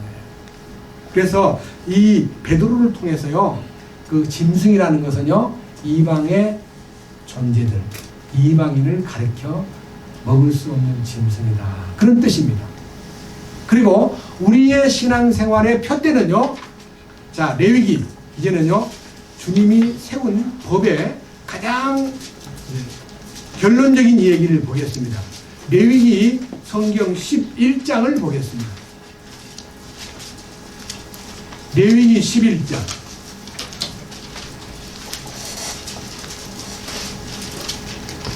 1절부터 먹는 짐승에 관한 규례가 많이 나옵니다. 들짐승 중에, 물에 있는 것 중에, 날짐승 중에, 또 땅에 기는 메뚜기나 딱정벌레나 그 다음에 배짱이 종류, 이건 먹지만 4발 가진 채 날기도 하고 기는 것은 먹지 말아라. 이런 게 전부 다 가르쳐 준 다음에 이 교훈의 목표가 있습니다. 44절. 나는 주 너희 하나님이니라. 그런즉 내가 거룩하니 너희도 너희 자신을 거룩히 구별하여 거룩할지니라. 너희는 땅에서 기는 것, 즉 기는 그 어떤 것으로 인하여 너희 자신을 더럽히지 말지니라. 나는 너희 하나님이 되려고 너희를 이집트 땅에서 데리고 올라오는 주니라. 그런즉 내가 거룩하니 너희는 거룩할지니라. 여러분, 이 말은요, 돼지고기를 먹으면 더러워지고 소고기를 먹으면 거룩해지는 거 아닙니다. 양고기를 먹으면 거룩해지고 토끼고기를 먹으면 더러워지는 거 아닙니다. 음식으로 거룩해지는 거 아닙니다. 예수님을 먹어야 됩니다. 예수님을. 여러분, 거룩은 어떻게 됩니까? 제가요, 성경 보다가 너무 놀랐습니다. 레위기에 보면요, 혈루병 든 사람, 피 흘리는 이 사년로 피 흘리는 여자, 또 경도가 있어서 이 피가 흘러나는 여자가요, 누구를 만지면 그 만진 그 사람이 더러워져 버립니다. 일주일 동안. 그러니까요, 부정한 사람이 건강한 사람을 만지면 부정을 타버립니다. 그러니까요, 만약 나시린이 부정한 사람하고 딱 접촉하면 그동안 나시린의 모든 쌓았던 날짜, 40일 동안 부정한 그 나시린의 날짜를 정해놓는데 한 열흘 했는 누가 자기를 만졌습니다. 더러운 사람이. 그러면 그 무효가 돼버립니다. 더러워졌기 때문에. 그러니까 부정한 사람이 만지면 부정을 타는 거예요. 맞아요, 안 맞아요? 성경에 나와 있는 거예요. 근데 여러분, 예수님이 혈루병 든 여자가 예수님이 옷을 탁, 예수님 몸을 만진 거예요. 그럼 예수님이 부정을 타야 되는데, 예수님이 누가 내 옷에 손을 대었느냐, 그러니까 여자가 숨길 수 없으니까 제가 옷에 손을 대었습니다. 그 어떻게 된 거냐? 12해 동안 혈루병을 앓다가 여러 의사를 만나 많은 고통을 받고 더 심해져서 돈도 다 써버리고 갈 곳이 없어서 예수님 바로 볼 수가 없어 뒤따라오다가 예수님 옷가를 손을 댔더니 제가 깨끗해졌습니다. 그러니까요, 내 믿음이 너를 정결하게 하였다. 예수님은 접촉만 하면 거룩해지는 거예요. 예수님한테 손만 대면 우리가 거룩해진다는 것을 알아야 되는 거예요. 왜? 그는 정결의 거룩의 원산지이기 때문에, 거룩의 근원이기 때문입니다. 그분에게 손만 대면 그분이 부정해지는 게 아니라 우리가 정결케 되는 겁니다. 이게 얼마나 놀라운 일입니까? 접촉만 돼도 거룩해진다니. 우리 행동으로 거룩해지는 거 아닙니다. 저는 그 부분을 어제 말씀 읽다가 발견해가지고, 맞다. 모든 사람은 부정을 타는데 우리 주님은 부정을 타는 게 아니라 부정한 자가 주님을 만지면 정결케 되는 이 축복이 하나님의 계획이셨구나. 너무 놀라운 일이죠. 내가 거룩하니 너희들도 거룩하라는 말은 주님의 거룩에 접촉만 되고, 그게 어디에 접촉될 장소가 어디입니까? 지성소잖아요. 지성소만 들어가면 우리는 완벽하게 거룩하게 되는 것입니다. 유대인들은요, 그러한 주님의 축복을 알지 못함으로써 주님을 접촉할 생각을 안 하고 자기들이 그 이행하는 법에 어긋난다고 계속 시비를 걸고 예수님을 트집을 잡고 예수님을 오해하다 보니까 신약 성경을 아예 안 봄으로써 그들이 예수님을 더 오해하고, 최근에 와서 어떤 친구의 권고로 마태복음 성경 쪽복음을 줬더니 그걸 읽고 구원받은 사람이 유대인 중에 많이 생기고 있습니다. 여러분, 이 때가 찼기 때문에 그런 것입니다. 보세요. 로마서 9장 맞아보고 마치겠습니다. 로마서 9장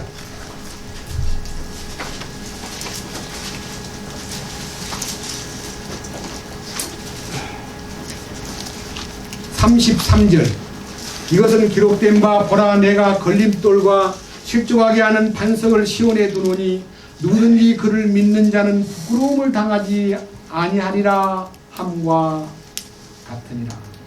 그러니까 문제는요, 유대인들은 자기들이 율법을 행위로 의를 이루려고 하다가 실패했기 때문에 예수님이 그 안에 접촉만 하면 거룩해지고 예수님에게 가기만 하면 모든 것이 해결되는데 예수님을 접촉을 안 하려고 그러니까 그들은 자기들의 노력으로 정결하게 되고 거룩하게 되고 깨끗게 되려고 그러는데 양고기 먹고 소고기 먹었다고 거룩해진 거 아니에요. 유대인들은 이방인들이 돼지고기를 먹기 때문에 더럽다 그러는데 돼지고기 먹었다고 더러워지는 거 아닙니다. 그거 고기 자체가 우리 인간을 더럽히는 거 아닙니다. 배고파서 똥을 먹었다고 싶어요. 똥이 됩니까 사람이? 음식으로 더러워지는 거 아닙니다.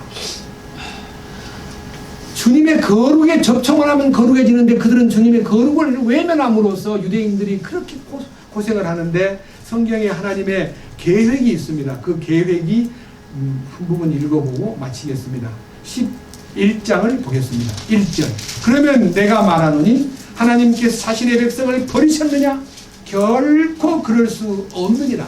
자, 여기에서요, 유대민족을 버렸기 때문에 이 어려움이 오는 게 아니라 유대민족을 버린 것처럼 보이지만은요, 하나님은 지금도 세계 각처에서 유대인들을 돌아오게 만들고 평화를 이루기 위해서 전쟁을 종식시킬 계획이 곧 이루어지기 시작하고, 전쟁 종식되는 것은 우리 안에서 먼저 이루어져야 돼요. 개인 안에서. 여러분이 십자가의 능력을 깨달으면 전쟁이 종식됩니다. 경험하셨죠? 만약 전쟁 종식이 안 됐다 그러면요, 그 사람은 아직도 주님으로 충만되지 않았어요. 전쟁이 종식돼야 됩니다. 싸움이 끝나야 돼요, 속에서. 누가 싸웁니까? 싸우는 정력이 싸우게 하는 거예요. 누가 썩냅니까? 속에 들어있는 정력이 훅 달아올라가지고 핏대를 내는 것이 싸움의 시작 아닙니까? 이 속에서 전쟁이 끝나는 것이 주님 오심에 대한 기다리는 사람의 마땅한 자세입니다. 남을 시비 걸고 남을 지적하고 손가락질하는 거 주님이 원하지 않습니다. 죄송합니다. 여러분 대중 앞에 손가락질해서. 우리는 손가락질하는 것이 주님의 뜻이 아닙니다. 전쟁이 내 안에서 끝나야 돼요. 성전, 너희가 하나님의 성전인 것과 하나님의 성령이 너희 안에 거하시는 줄 알지 못하느냐? 그리고 새 예루살렘이 하나님의 성전이고 그 성전의 구성원들이 여기 계신 여러분들 아닙니까? 그래서 모든 하나님을 아는 지식이 지구에 넘치는 때가 언제냐 그러면 천년 왕국 때 이 땅에 주님을 아는 백성들이 중심이 돼서 통치할 때 하나님을 아는 것이 무엇인가를 그들에게 가르칠 사람들이 누굽니까? 거듭나서 그 생명 안에 참으로 접붙임을 받은 여러분들 아닙니까? 유대인들이 말하는 모든 얘기가요, 예수님 안에서 전부 다 진행형으로 이루어지고 있습니다. 그래서 25절, 형제들아 너희가 스스로 지혜로운 것으로 여기지 않게 하기 위하여 이 신비에 대하여 너희가 모르기를 내가 원치 아니하노니 그것은 곧 이방인들의 충만함이 이를 때까지 일부가 눈머는 일이 이스라엘에게 생긴다는 것이라. 그리하여 온 이스라엘이 구원을 받으리라. 이것은 기록된 바 시온에서 구출자가 나와 야곱에게서 경건치 아니한 것을 돌이키리니 내가 그들의 죄들을 제거할 때에 이것이 그들을 향한 내 언약이라 함과 같으니라. 그래서 이방인의 충만한 수란 말은요, 주님의 교회가 완성되는 순간 이스라엘 민족이 마지막 구원을 받는 역사가 일어난다. 우리가요, 충만한 때가 우리한테 지금 보이고요, 이스라엘 민족의 구원이 가까웠기 때문에 여러분들 부탁드립니다. 불쌍한 우리 말씀을 맡은 민족 이스라엘을 위해서 적극적으로 기도하고 그들을 위한 중보 기도를 하루도 빼지 않기를 간절히 부탁드립니다. 주님을 찬양합니다. 아멘. 주님 감사합니다. 유대인들은 토라를 지키고 안식일을 준수하고 코쇼 음식을 가장 거룩한 음식으로 구별하고 있습니다. 예수 그리스도를 통해서 내 살을 먹고 내 피를 마시는 자는 영원한 생명을 얻는다고 하는 이 원대하고 놀라운 신비를 알지 못한 채 그들은 양을 먹고 소르먹음으로 거룩해지는 것이 아니라 돼지를 먹고 토끼고기를 먹기 때문에 더러워지는 것이 아니라 예수 그리스도를 마음 가운데 모시고 보혈의 능력으로 씻음을 받을 때에 거룩함에 이르고 십자가의 능력에 연합될 때에 그 능력에 접촉될 때에 거룩에 이른다는 이 신비를 함께 알도록 도와주시옵소서. 우리 주 예수 그리스도의 이름으로 기도드렸습니다.